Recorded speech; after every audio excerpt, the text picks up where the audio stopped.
Sellout, yes. Ooh, crap.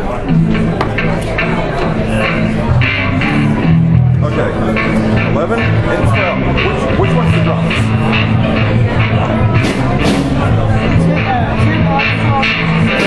What's up? They'll do a Texas intro.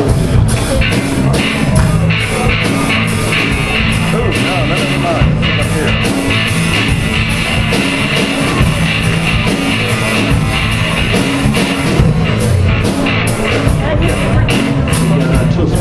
All right. All right. So. Okay. Got everything working?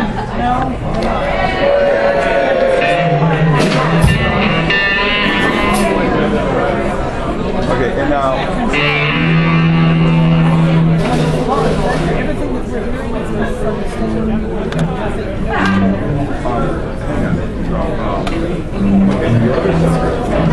You're going to be killed. Very, very close.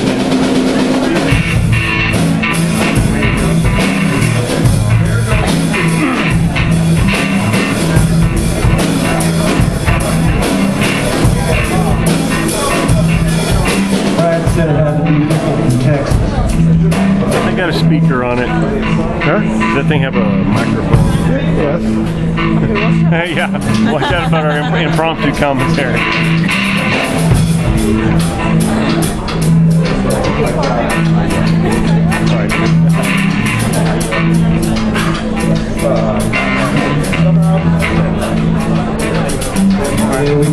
We were big, well, gently,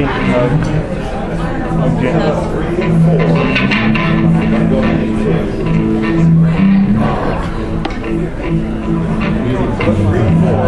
I wish this thing would move.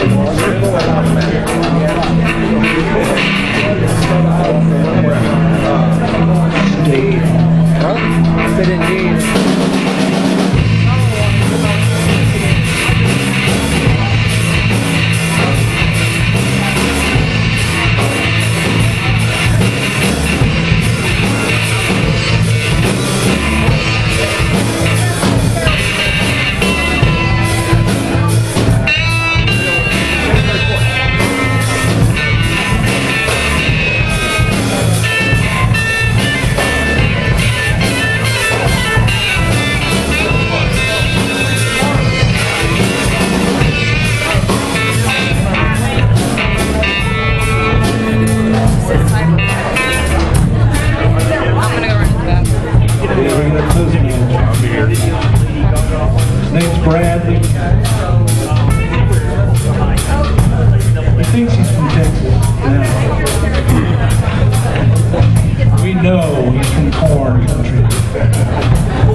He's even wearing Texas clothes. I know, shameful. We forgive him. Being from Oklahoma. We don't have any thick skin. Oh, all right. My drummer's from Texas, so he's going to be included in our Oklahoma range.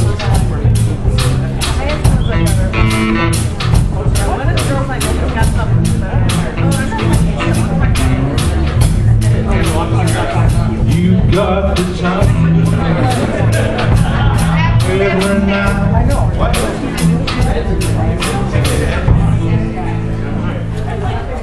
Yeah, we've been wasting time for 10 minutes now.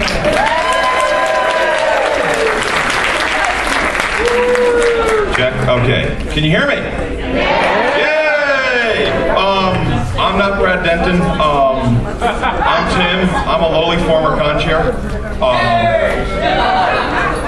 Right now, I just want to briefly welcome everybody to FenCon VIII, Deep South Con 49.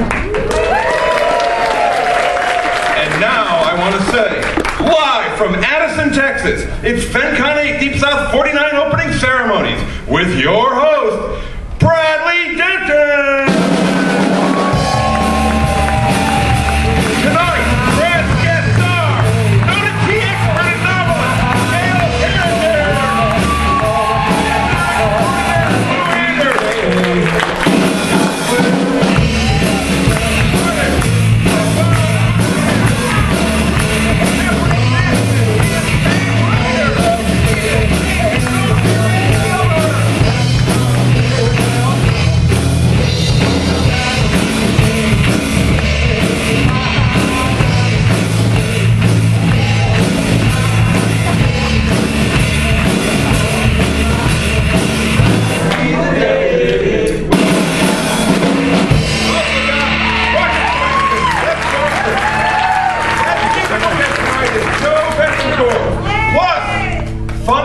chairs, and the top 10 list.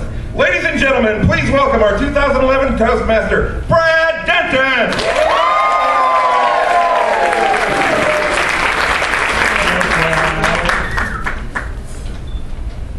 Welcome, everyone.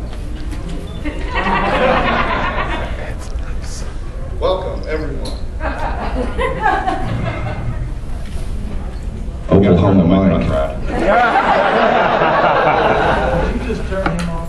Heaven forbid. Welcome, everyone, to the revival meeting. We're going to open with a prayer. Brad. Oh, great Lord Cthulhu, Lord of darkness. Brad, the revival is Sunday. It's Friday night. You're at Deep South Con. This could be a problem. All of my jokes have been tailored toward the virgin sacrifice. David Lee, you get to live another day.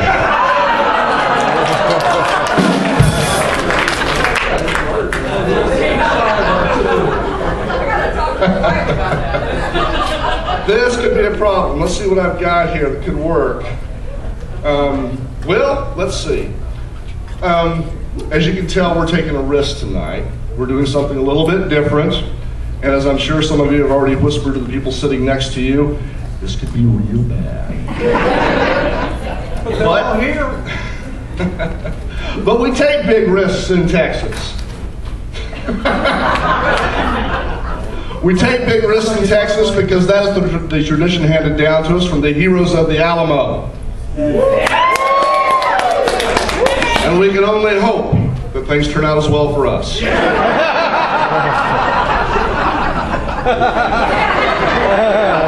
Everyone, welcome to FenCon VIII and Deep South Con 49. And to Deep South Con, I would like to say, I believe for the first time, welcome to Texas. We'd like to thank you all and tell you how much we appreciate you coming to us and how much we admire your bravery in venturing this far north. I'd like to assure you, however, that there is still the Red River between us and the Yankees. Hold on a second. Which reminds me of a true story. David Lee, hold on, I got a story here. I was, a couple of years ago, I was in Ray Hennick's Heart of Texas Music in Austin, Texas. I was looking at the guitars. Ray's been there forever and ever, like 40, 50 years. And he sold guitars to C.B. Ray Vaughan and Ray Benson and everybody. And I was in there one day looking at the guitars, and I was about the only guy in there. Except, while I was in there, the door opens and this group of young, extraordinarily pasty young men walks in. And Ray's leaning over the counter and he kind of looks at them. And they're talking strangely. They're saying things like, I had me some wicked pissed chowder the other day. You know? And Ray eventually says, are y'all from out of town? And one of the kids says, yeah, we're here from Boston, Massachusetts. Oh, yeah. I just fled back from there. So the kid says we're from Boston, Massachusetts. And Ray says, he gets this little smile on his face and he says, Yankees. And the kid says, no, Red Sox.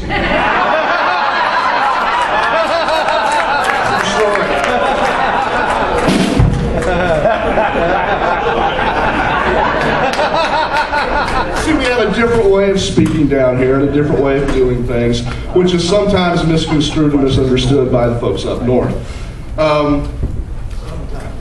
However, I would like to point out that the vast majority of people in Texas are actually kind, good-hearted people with great tolerance and always willing to give a break and an opportunity to those born in far less fortunate circumstances.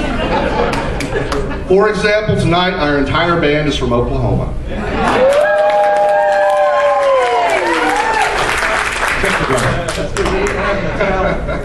Ladies and gentlemen, from far north Plano, the fabulous Star Cruisers. David Lee Addison, Gabriel Barham on the bass, and Joe Gussman on the drums.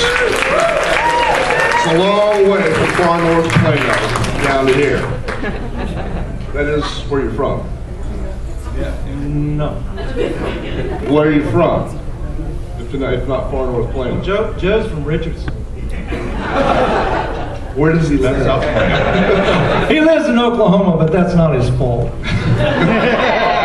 See, the whole word Oklahoma amuses me because I just can't believe they named an entire state after the Comanche term for, good God, how much farther to Texas?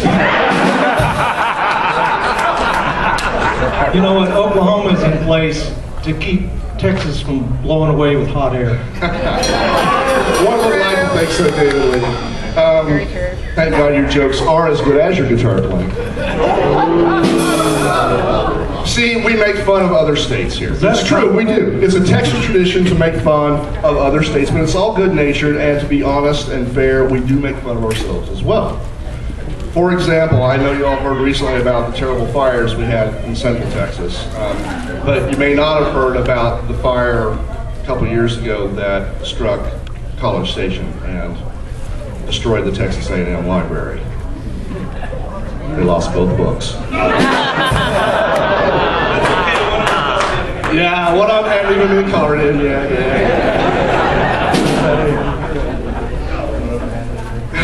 But, you know, we make jokes about ourselves because, and other states, just because we realize that no matter how great a place is, it does have its flaws. And this goes back again to the heroes of the Alamo, whom we revere, you know? But how could this be true if Texans then and now did not absolutely adore losers? No. They did an important thing. They delayed Santa Anna's army for 3 weeks, which gave Sam Houston time to raise an army. Now, Sam Houston was the founder of the Republic of Texas and the first governor of the state of Texas. But he was a flawed man.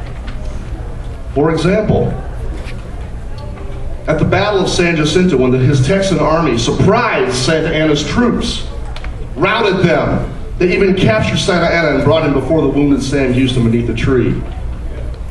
I can just imagine the conversation that took place. Houston, Santa Anna, you mangy polecat, you murdered my comrades at the Alamo and slaughtered hundreds of innocent captives at Goliad. What do you have to say for yourself before I hang you from this very tree? I'm sorry. What? I'm very, very sorry. My bad. Oh. Well, that's different. Go on, I can't stay mad at you. He let him go. He let Santa Anna go. 10 years later, Texas is a state. The United States is embroiled in a Mexican war with Santa Anna. Some Union general comes to Sam Houston, governor of Texas, and says, "Why didn't you guys kill that son of a bitch when you had a chance?" He said he was sorry.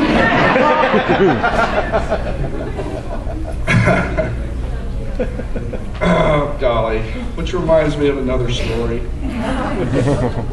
I do try to include little bits of Texas history whenever I'm Toastmaster in Texas. The most recent time was 5 years ago at the World Fantasy Convention in Austin. And I made a bit of a misstatement. I said, Texas is the only state to have once been a sovereign nation and to have entered the United States as a state without first having gone through territorial status. Well, somebody afterward came up and said, well, you know, the Bear Republic in California, yada, yada. Well, the Bear Republic in California lasted less than 30 days. No other nation recognized it. It doesn't really count. Then another guy comes up to me, a writer from Vermont. And he says, you know, Vermont was its own independent republic too. And I had actually known that, although they never had diplomatic relations with anybody. This was between 1777 and 1791. So, you know, recent history. But they did mint their own money. It was made out of frozen discs of maple syrup. Everybody was rich in December and broke in July. But, you know, when I apologized to him, I said, I'm sorry, I did, I misspoke. What I meant to say was, Texas is the only full-size state to have actually been before becoming a state. Hey, mister, I'm from Vermont, and we used to be our own country too. Yes, I know you were. And you were just adorable.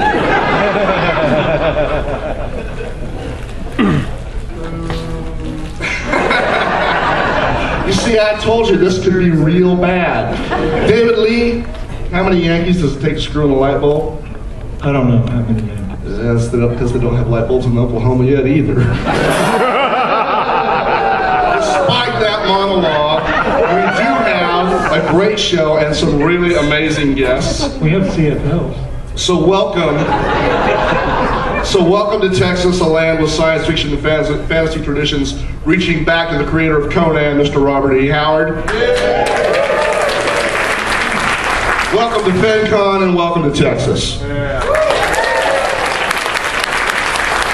We're going to get started right away. Our first guest is FenCon VIII's chairperson, Julie Barrett.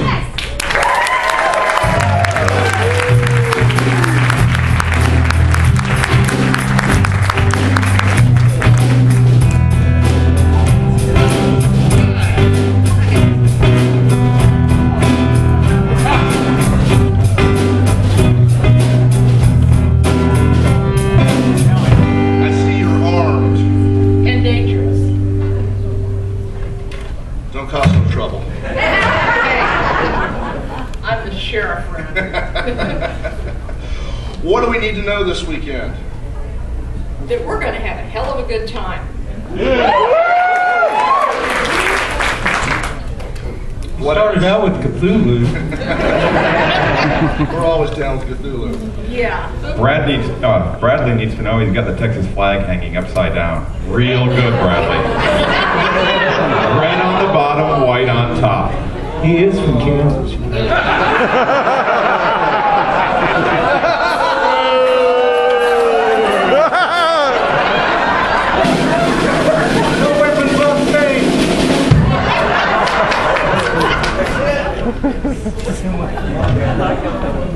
I knew this was going to be a disaster. I knew it. Fortunately, I'm heavily medicated. But like me, you got here from Kansas as fast as you I did. Yeah. I did indeed. What do you need to tell us about FenCon, about our guests, about our charity, about anything that's going on this weekend that everyone here needs to know? Well, it's been a long week for the con chair already. So you guys can have a great time this weekend. Our theme is Southern Steam. Yay! Our own brand of steampunk. We have a great lineup of guests that you'll be interviewing up here. And we have the steampunk customers out in force. Our charity, who I want you all to please support generously this year, is Habitat for Humanity of Southern Collin County. Yay! And they build affordable homes for people who otherwise couldn't afford them. And they're a great charity, and they do some really good work. I know they'll be up here to tell you about it. We have a charity auction down by the art show. So, yes. So please support them. Yes. Anything else? Anything else? I need to deputize my deputies. That sounds like a good idea. Yes. My chair of vice, excuse me, vice chair, Jim Morgan.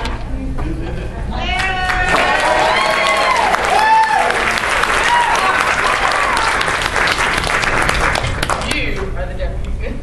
Yes. And our vice chair for Deep South Con 49, Mr. Tim Miller.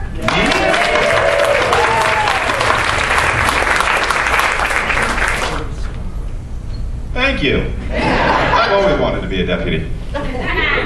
Notice I did not shoot the deputies. No, I don't. Not till the weekend's over. I want them to be Okay. Are you good to go? I'm good to go. Have you done your deputizing and all that? I've done my deputizing. Yes. Okay, in that case, I'm going to welcome our next guest from Habitat for Humanity of South Collin County. Please welcome Sid Bona.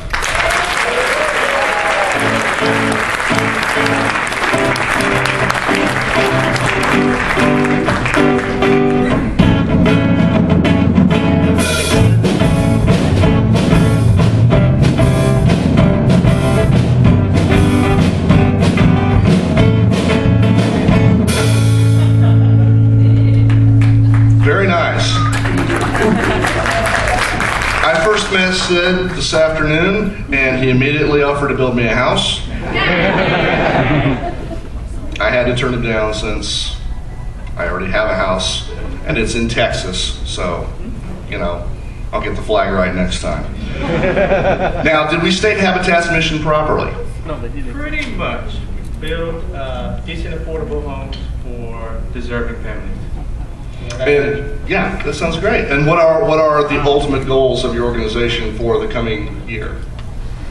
For the coming year, we plan to build between 10 and 12 homes a year in South Collin County, which for those folks that aren't from around here, it is south of 121 and between Denton and Hunt County.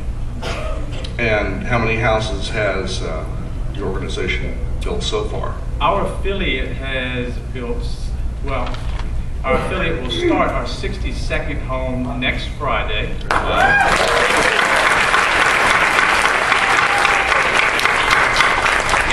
And for Habitat International worldwide, October 3rd, it will be dedicating its 500,000th house worldwide.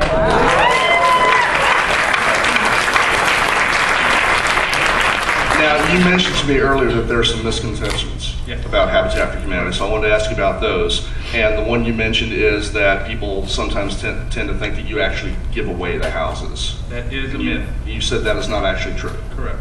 Our partner families, that we call them, become our partners, and they have to have a need. They have to volunteer 400 sweat equity hours to help build their house and the houses of other partner families. And they have to be able to afford, on average, about a $550 a month mortgage. And that mortgage is 0% interest. So it's not a giveaway program, it's not a handout, it's a hand up for families.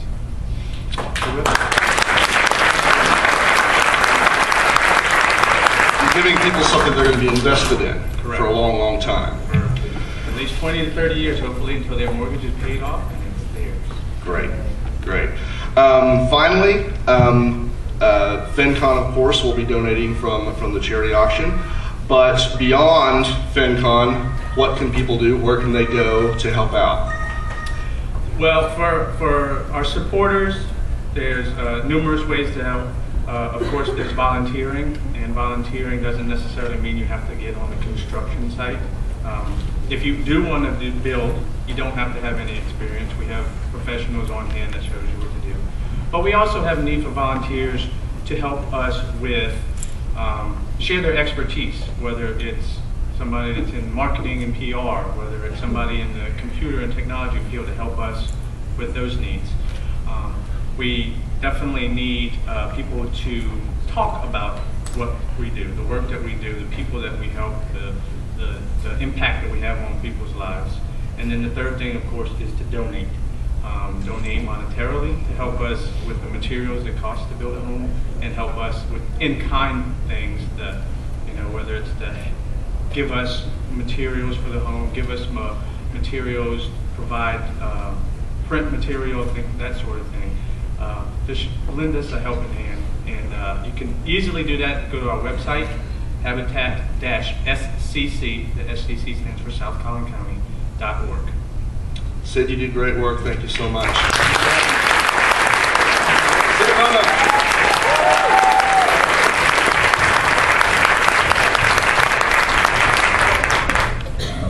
We would now like to announce the FenCon Short Story Contest winners, and to do that is Fran Mahaffey here.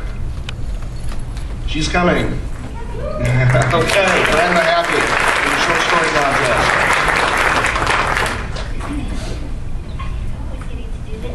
You are. You're a guest. All right. Okay. Well, we have our annual short story contest every year. And first I want to thank all of the wonderful judges and readers who worked so hard to look through all of these wonderful stories. We have a grand prize winner and 2 runners-up. And I'd like to start, first of all, to mention that we're already planning for next year. So if you are a writer or aspiring writer, please think about submitting an entry for next year. How many were submitted? We had a fairly small number this year, I'm afraid to say. We only had 13. So we need submissions. The winners receive a cash in hand award. How much? Depends on what you win. First prize is $50. Runners up is $25. You also receive a certificate, all pretty and everything, but you also receive a free membership for next year's FenCon. So we're hoping that lots of people will enter. And finally, our first prize winner is in the program book, and I should have brought one up to show everybody. But Everybody got one, right? You need to get one tomorrow if you do. Yeah. All right, so our third prize winner is Michael Simon for The Price of Progress.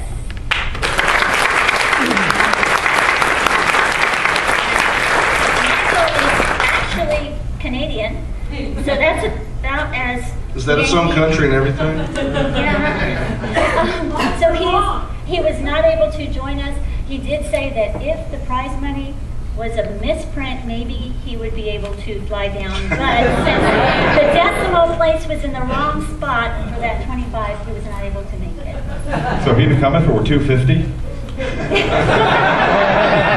Wrong direction.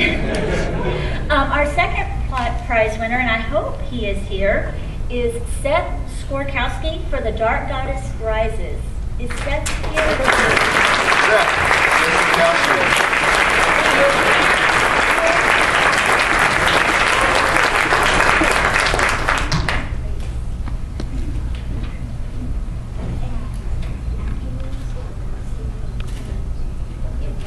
I didn't want anyone to, come and rush you off the stage. Yes.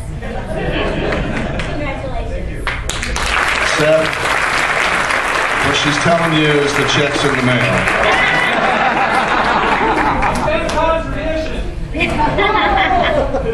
And our first prize award is to Rick Helmick for Rufus and Me. And his story is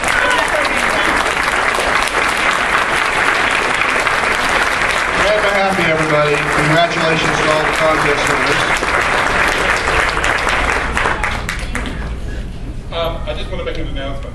For the second time of the year, an Arkansan has won this contest.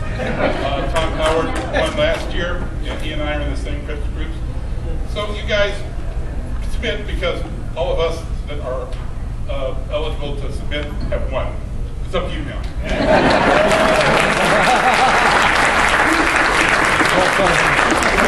We're awarding this prize to Yankees.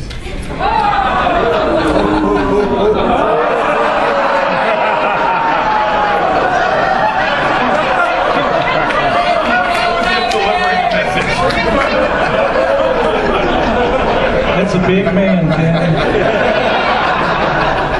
He could take you down. Now, Tim, our next guest is someone I have to confess, I don't know how to pronounce his name. It's our special artist guest, Stefan Martinaire. Stefan Martinaire, please. Thank you.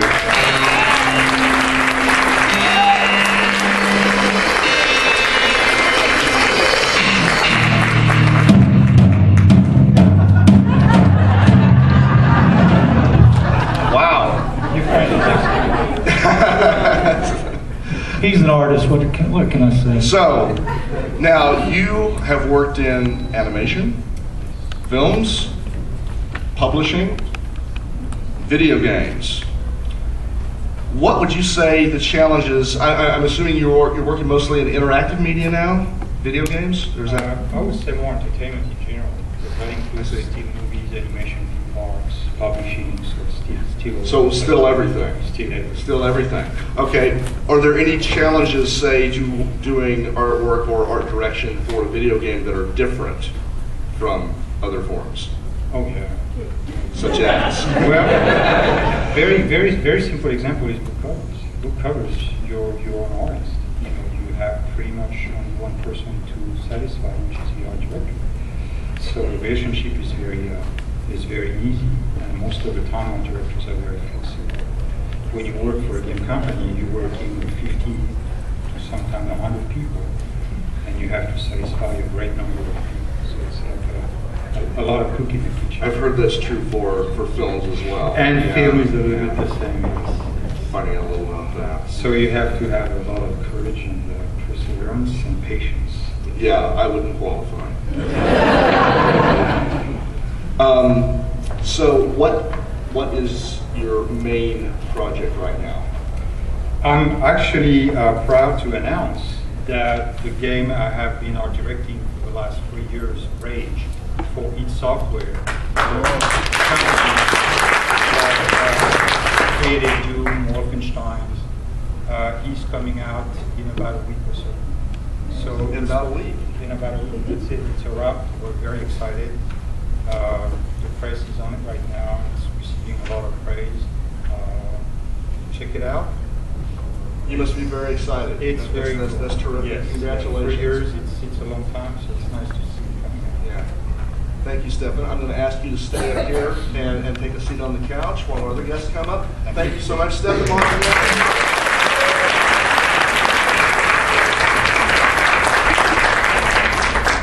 Our next guest lucks out because I will not be interviewing him. Instead, I'm going to introduce our music guest of honor. He was born in El Paso, so we claim him even though he cut his musical teeth as a young man in Arizona. And basically, if it has strings and makes a sound, this man can play it. And I think that probably even includes suspension bridges. Welcome, Joe Bethencourt.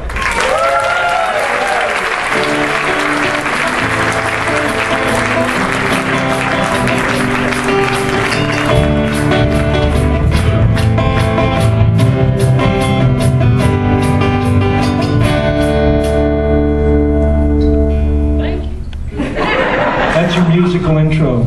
You know, there's a museum in Oklahoma City of banjos. Yeah. David, we have so glad. I've lived there for years. I didn't know there was a museum for banjos, but when I looked up your site, I saw a link. Yep. There it was, wasn't it? And I'm going to go see it someday. The thing about banjos is that people have it in their heads that what the banjo is this hillbilly thing. You know, old Jethro on the back porch with dogs and his teeth out. But in the Victorian period, the banjo was huge. Everybody had to have a banjo. And what you heard on it wasn't the Appalachian music. Now, this particular piece is not necessarily Victorian, but it will give you the idea of the flavor of the banjo back then.